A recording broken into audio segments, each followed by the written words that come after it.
What is up, trainers? Welcome back to another video. lowHP here. Now, I know that it's been a couple days since the last time that I uploaded. Sorry about that. I recently got back to work after being in a break for a couple of months due to everything that's been happening and other personal stuff. But don't worry, guys, I'll try to do my best to bring you as many online battles as possible. Today we're playing with a team that consists of Seismitoad as lead, supported by Houndum. Yes, Houndum is back, and Tortura. I was telling you about a couple of videos ago, the one from my personal Ultra League team. On this first battle, our opponent is leading Swampert, and I think this is a perfect example of why you should be running Seismitoad. In case you don't have a Swampert, Swampert is a huge Pokemon in the meta right now. A lot of people were able to build up their Swamperts throughout the throwback challenge. It's got great stats, and that water earth type combo just makes it a great safe switch for battles. Having only one weakness and being as bulky as it is, it makes it a real threat, guys. But right now, because of the focus that the game is currently giving to the Unova region, it's gonna be easier for you to find and catch time poles and then evolve them in order to get a Seismitoad. Now, Seismitoad, it's got the same typing as Swampert. It's got the same some solid stats. It's bulky. They're gonna be a great addition to your team if you don't have a Swampert. Now, the Melmetal goes down and our opponent switches the Swampert back in. Man, I just love having Houndum in my team. I know that I previously said this before in one of my previous videos, but the reason why I like Houndum so much is because of that typing combination, the dark fire type. I know the Houndum is not one of the bulkiest Pokemon in the game. If you're considering having it in your team, you should take note of the fact that it's probably going to be the most fragile Pokemon that you're going to have in your team. But if you pair it up with a couple of bulky Pokemon, it's going to be great because it's going to be able to take down Pokemon threats such as Melmetal and Registeels and Mewtwo's. It's just a great Pokemon. Almost at the end of the first battle now, only one Pokemon left on each side. Weavile is going to hit us with the Meteor Mash, not going to be very effective, and the fact that we were able to lower this Weavile's attack with our Muddy Water is also going to help us take even less damage. Air Power and Muddy Water, oh my god, okay, I cannot believe I forgot. I forgot that I almost lost that battle because I was running out of battery. Man, I need to be more careful about my battery, man. You guys have no idea of how often this happens to me. I'm always running out of battery, but I always say, man, 5% is good. I'll just charge my phone after this battle, and then I don't. And then my iPhone dies in the middle of a battle because I'm stupid. Okay, second battle of the day. Our opponent is leading with an Arcanine, but he switches into the Swampert as soon as we attack, and we're gonna hit the Swampert with the Muddy Water. They're not gonna shield. I'm gonna bring in my Tortura, and it's only gonna take a couple hits to bring this Swampert down. I shielded Tortura expecting a Hydro Cannon. You never know with this Swamperts, man. And that's gonna be it for the Swampert. Let's see what our opponent is gonna bring out. Oh, he's gonna come back with Arcanine, and I'm just gonna try to get as much energy as possible in order to get off this Earthquake. If it hits, if it lands, I know it's gonna take down the Arcanine, but they're obviously gonna shield. That's gonna be one shield down for our opponent. I bring in the Seismitoad. Obviously is gonna be able to dish out this Arcanine easily, only using the fast moves. I didn't want to get hit with the Fire Blast, so I shield here to have as much HP as possible for this last Pokemon that our opponent has. We're gonna take down the Arcanine with the Muddy Water. And the Gardevoir is going to be the last Pokemon that we're going to face in this battle. Seismitoad is going to hit again with the Muddy Water. Man, I'm telling you, if you're getting a Seismitoad, you need to have Muddy Water just because of how fast you're going to be able to get him off. Now we get the third Muddy Water against this Gardevoir, exactly proving my point. And the Gardevoir is going to unfortunately take down the Seismitoad. Now it's up to Houndum to take down this Gardevoir, but unfortunately for us, this is going to be, oh, actually it's gonna be Psychic. I thought we lost this battle.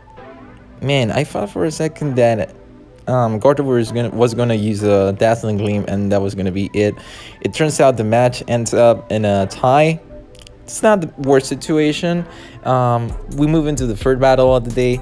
Let's see if hopefully we can get a win this time. Now, our opponent is going to be leading with Mewtwo.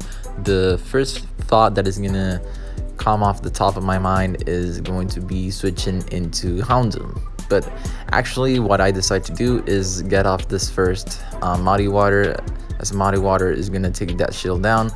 When Houndoom gets into the shield, when Houndoom gets into the field, we're now gonna need to use our shield to protect ourselves from that Psychic. But our opponent actually is able to switch out for the Landorus. Now we're gonna need a shield to protect ourselves from that Rock Slide.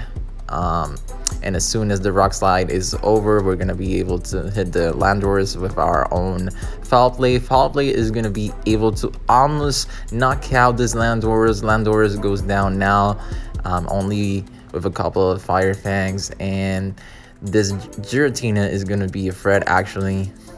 I think it's going to use Dragon Claw. Yeah, it does, but I decide to shield because I didn't want that Dragon Claw. I didn't want to take that risk with the Dragon Claw, knowing that this Foul Play was going to be able to get that super effective. We got no shields left, so this Giratina is absolutely going to take us down with the Dragon Claw, but at least Houndoom was able to do his thing, you know. He was able to take down the Landorus and almost take down the Giratina before going down, so I'm just gonna be happy about that. So the Giratina goes down and our opponent is gonna bring back the Mewtwo. Mewtwo is gonna have enough energy to get off this Ice Strike. We don't have any shields, so Torterra is gonna go down. Seismitoad is gonna get back into the field. It's only gonna take a couple of bubbles, a couple of fast moves in order to get off this Muddy Water, but our opponent is actually gonna use their last shield. Mewtwo is gonna be able to get off this Ice Strike again. We're almost down because of that Ice Strike, but you're about to see Seismitoad is gonna get off another Muddy Water. Man, if this is not a showcase of why you should be running Seismitoad in your team, I don't know what that is, man. Because even though we lost that last battle, we were still able to get enough energy every single time with the Seismitoad to get off the Muddy Water whenever we needed to. So yeah, I hope these battles end up being a good showcase of the reasons why you should be running this Pokemon currently in the meta. We're gonna start against this Weavile. The Seismitoad was able to get off a Muddy Water just before switching out for the Houndoom. I'm actually gonna protect the Houndoom with the shield because I didn't know if that charge move that the Weavile was about to use against our Houndoom was gonna be a rock type move, which would have been super effective. Now we're gonna be able to get off this Foul Play, but our opponent is gonna shield their Swampert. Swampert is probably gonna be the most important Pokemon in our opponent's team right now. So the Swampert is gonna get off this Hydra Cannon. At this point, I don't need to waste another shield on Houndoom. The Torterra is gonna finish off that Swampert easily. They're actually gonna switch out for the Flareon, but as they switch out, we switch out as well into the Seismitoad. We're able to get off that Muddy Water beautifully. It's gonna be an excellent one, but they're gonna use their last shield. That's okay for us. We don't have a problem with that. We're gonna be able to get off another Muddy Water just as soon as we shield this Fire Blast. And now we get it. Okay, so now this Muddy Water should be able to take out the Flareon. No problem, no shields for our opponent to use. That Swampert only had like 1 HP left. So yeah, that's gonna be battle number 3 for us. Was that battle number 3, battle number 4? I'm gonna need to check that. Okay, guys, so that was battle number 4. We're moving into the last couple battles of the day. Our opponent leading with the Leafeon is gonna be trouble for us, so I'll just go ahead and switch into Houndoom. Now, I could have left the Leaf Blade, hit the Houndoom. It could have been resistant, but I just wanted to make sure our Houndoom would have as much HP as possible for most of this battle. Our opponent switches into the Flygon and will try to use the energy we've stored so far, taking the Leafeon down to get off a foul play, but they're gonna shield and also gonna try to hit us with the Dragon Claw. I could have left Houndoom go down, but I just really wanted to see if I'd be able to get off another charge move before that Flygon could hit us again. Unfortunately for us, the Flygon is more than able to get off another Dragon Claw before we can even use any charge move. Now, I'm gonna bring the Seismitoad, knowing that it's just gonna take a couple hits before we have enough energy for Muddy Water. We see the attack drop, and even though I had switched out for Tortura, we see that the lag is not gonna allow us to do that. I know it's BS, but hey, at least it doesn't cost us the game. As our opponent switches into Vaporeon, we switch into Tortura. No shields for us, but we're pretty confident about taking this Aqua Tail, and it barely does anything. Our opponent is going to switch out for Leafeon, trying to finish off our Tortura while saving the Vaporeon from fainting, but we did gather enough energy to get off this Earthquake, which is going to be enough to take out the Leafeon. The Leafeon goes down, and Vaporeon is brought back to finally take out our Tortura. Man, Tortura is one of my favorite Pokemon ever, especially one of my favorites from Gen 4, and he's just such a great part of this team. Now, Seismitoad is gonna take the last bit of HP left in our opponent's Vaporeon, and we're gonna have enough energy to hit this Flygon with Muddy Water. We're gonna see the attack drop right there, and then we'll be able to get off another Muddy drop just before that Flygon could do anything to defend itself. And now we're moving on to the last battle of the day. Man, we've had some great battles with this team. I'll probably make another video with it in the future. Let me know in the comments if you'd like to see me go back to this team or any of the teams that I've showcased so far here in the channel. Okay, guys, last battle of the day. Our opponent leading with the Mewtwo. We decided to stay in just so we can get off this Muddy Water, trying to see that attack drop. We're not gonna see it, but as soon as we hit with the Muddy Water, we're gonna switch out for the Houndoom. I could have let this Side Strike hit us, but I decided that Houndoom needed to have as much HP as possible. They're gonna hit us again, and this time I'm not gonna shield. I know that Houndoom, it's not very effective. I know that Houndoom was just gonna be able to take it with no problem.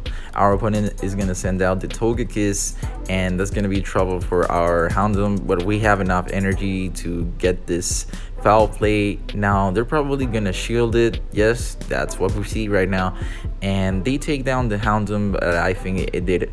Houndoom did what it needs to do in order to take out that Mewtwo. It was the best option to take out that Mewtwo. I bring in the Seismitoad, and we get off this Muddy Water quickly. They're not gonna shield. We see the attack drop, and that's perfect because now that means that they can hit us with the Ancient Power. It's not very effective, and the attack drop is also gonna help us take even less damage from that attack. We're gonna hit this Reshiram with the Muddy Water. It's gonna be super effective, but I don't know why. I've fought a couple of Reshirams throughout the Ultra League using Seismitoad in my team, and they're just so bulky, man. Like, every time I hit them with the Muddy Water, they're just able to take it without any kind of problem. I don't know if it's like their stats or anything. Anyway, we're gonna hit this Reshiram. We're gonna keep hitting this Reshiram with the Muddy Water until it faints. Seismitoad is gonna go down. That means that we only got one Pokemon left, but Tortura is at full HP while Togekiss is trying to do its best. You're gonna hit us again with the Ancient Power, but it's a rock type move, so we're gonna resist it, and now it's just gonna take a couple of fast moves to take down that Togekiss. And that's gonna be the last battle of the day, guys. Well, I hope you enjoyed watching today's video. We had some fun battles. Seismitoad really did the work. It really showcased, I think it really showcased the reason why you should have it in your team, especially if you don't have a Swampert. So tomorrow we'll be coming back with another video, guys, so stay tuned, and as always, stay safe. I'm lowHP, and I'll see you in the next one.